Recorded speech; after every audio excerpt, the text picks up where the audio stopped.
अवधूत चिंतन श्री गुरुदेव दत्त. तुम्हा सर्वांना श्री स्वामी समर्थ. आजचा व्हिडिओ खास तुमच्यासाठी शेवटपर्यंत नक्की बघा.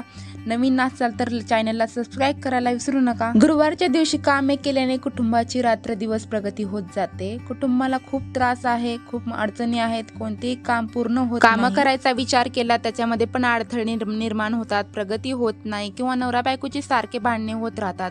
घरातली मुले ऐकत नाही किंवा अभ्यास करत नाहीत, हट्टीपणे करतात. अशा खूप साऱ्या समस्या. घरामध्ये बरकत नाही किंवा पतीची प्रगती होत नाही, त्याला त्याच्या कामामध्ये यश मिळत नाही. तसेच काही जणांना मूल होण्याचे सुख प्राप्त होत नाही. किती उपाय केले, दवाखाने केले, कितीही प्रयत्न केला तरी संतान सुख प्राप्त होत नाही. तर काही जणांच्या डोक्यावरती खूप कर्ज असते, ते कर्ज काही केल्याने फिटत नाही. घरात पैसा टिकत नाही, सुख समृद्धी नांदत नाही. घरामध्ये सतत नकारात्मक ऊर्जा जाणवते, आपल्या घरात थांबू वाटत नाही. सतत किटकिट, भांडण अशा अनेक समस्या असतात. बऱ्याच वेळा असे होते की घरातील सतत भांडण किंवा किटकिटमुळे घरात लक्ष्मी सुख येत नाही. आपल्याला देवाची पूजा, नामस्मरण, व्रत हे सुद्धा करायची इच्छा होत नाही. किंवा खूप साऱ्या लोकांना असे वाटतं की आपण किती पण पूजा पाठ केल्याने तरी भांडण किटकिट काय कमी होत नाही. त्यामुळे आपल्या मनात वाईट विचार निर्माण होतो. त्या सगळ्या अडचणीवर मात करण्यासाठी आपण एक अतिशय साधे, सोपे आणि अचूक उपाय आजच्या व्हिडिओमध्ये बघणार आहोत. यासाठी तुम्हाला कोणतेही पूजा पाठ, व्रत, अनुष्ठान करायची गरज नाही. तुम्ही हे उपाय प्रत्येक गुरुवारी करू शकता.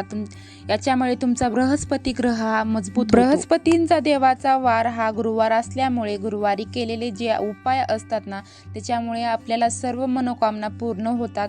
भाग्याची साथ आपल्याला मिळू शकते. सर्व आपल्या मनासारखे होऊ लागते. नवरा मुले आपले सर्व ऐकू लागतात. तसेच ज्या महिलांना संतान सुख नाही त्या महिलांना संतान सुख मिळते. तसंच घरातली महिला जरा हे उपाय केला तर त्या घरातले आनंदही वातावरण निर्माण होते. घरातील प्रत्येक व्यक्तीला त्याच्या कामामध्ये यश मिळू शकते. कोणत्याही घराचा मजबूतीकरण या घरातील महिला असतात. जर घरातील महिला हे सकारात्मक विचाराच्या असतील तर त्या घरातील प्रगती होते. जेव्हा महिला कोणतेही काम करतात तेव्हा त्यांचा फायदा हा संपूर्ण कुटुंबाला होतो. कारण महिलाला किंवा घरातील कोणत्याही सदस्याला असे वाटत नाही की आपल्या घराचं वाईट व्हावं, आपल्या घराची प्रगती होऊ नये. प्रत्येक घरातील महिला घराच्या प्रगतीसाठी दिवस रात्र झटत असतात. घराची प्रगती कशी होईल याचा विचार त्या महिला करत असतात. यातील पहिला उपाय म्हणजे यासाठी तुम्हाला एक वाटीभर तांदूळ घ्यायचे आहेत आणि त्या वाटीभर तांदूळमध्ये तुम्हाला थोडेसे पाणी आणि थोडीशी हळद टाकून हे तांदूळ पिवळे करून घ्यायचे आहे. आणि हे वाटीभर तांदूळ तुम्हाला तुमच्या घराच्या आसपास किंवा घराजवळ जिथे पक्षी येतात किंवा तुमच्या गॅलरीमध्ये किंवा घराच्या छतावरती तुम्हाला हे वाटीभर तांदूळ पक्ष्यासाठी ठेवायचे आहे. गुरुवारी सकाळी तुम्हाला हा उपाय करायचा आहे. ज्यामुळे काय होत असेल तर ते जे पक्षी असतात ना, ते पक्षी पिवळे तांदूळ खातात ना, आपल्याकडून नकळतपणे गुरुवारच्या दिवशी अन्नदान होते. त्यामुळे आपल्या कुंडलीतला गुरुग्रह हा मजबूत होतो. गुरुग्रह हा बृहस्पती देव आपल्यावरती प्रसन्न होतात आणि त्यामुळे आपल्या आयुष्यात, जीवनात जे काही समस्या आहेत ना, ते आपल्याला हळूहळू कमी होऊन दिसू लागतात. दुसरा उपाय म्हणजे गुरुवारच्या दिवशी तुम्हाला तुमच्या जेवणामध्ये पिवळ्या पदार्थाचा समावेश करायचा आहे.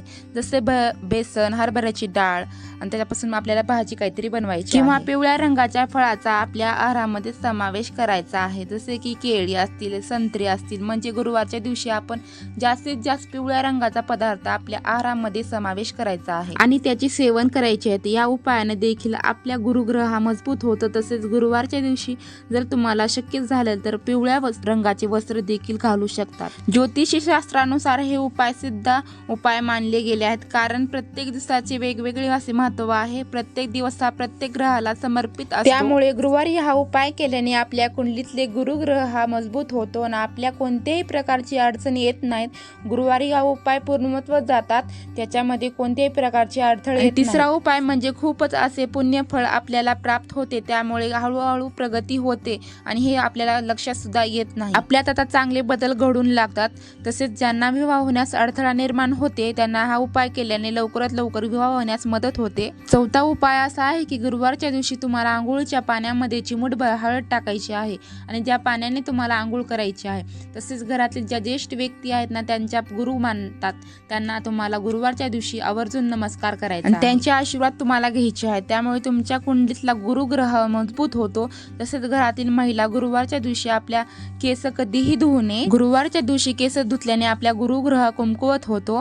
जर तुम्हाला खरोखरच गुरुवारच्या दिवशी केस धुणे आवश्यक असेल तर तुम्ही आंघोळीच्या पाण्यामध्ये थोडेसे दूध टाकून आपले केस धुवू शकता. 5वा उपाय असा आहे की गुरुवारच्या दिवशी तुम्हाला एका तांब्याच्या कलशमध्ये पाणी घेऊन त्यामध्ये तुम्हाला थोडेसे कच्चे दूध घेऊन मिक्स करून तसेच थोडेसे चिमटभर हळद मिक्स करायची आहे आणि हे पाणी तुम्हाला तुळशी मातेला अर्पण करायचं आहे. ज्यामुळे भगवान विष्णू आणि माता लक्ष्मी तुमच्यावर प्रसन्न होतील. भगवान विष्णू आणि माता लक्ष्मीचा आशीर्वाद तुमच्यावरती कायम राहील. तसेच गुरुवारच्या दिवशी तुम्ही सूर्याला जेव्हा अर्घ्य देतात ना तेव्हा त्या पाण्यामध्ये तुम्हाला थोडंसं गुळ आणि पाणी तुम्हाला सूर्यदेवाला अर्पण करायचे. त्यामुळे सूर्यदेव देखील तुमच्यावर प्रसन्न होतील आणि तुम्हाला चांगले आरोग्य देखील प्राप्त होईल. तसेच तुम्ही गुरुवारच्या दिवशी थोडेसे गोमूत्र आणि थोडीशी हळद त्याचबरोबर थोडेसे चंदन घेऊन त्याची लेपन तुम्ही घरातील प्रवेशद्वाराच्या उंबऱ्यावर करू शकता. हळद आपल्या घरामध्ये नकारात्मक प्रवेश करू देत नाही. त्याचबरोबर हळद ही माता लक्ष्मीला देखील आकर्षित करते आणि माता लक्ष्मी आपल्या घरामध्ये प्रवेश करते.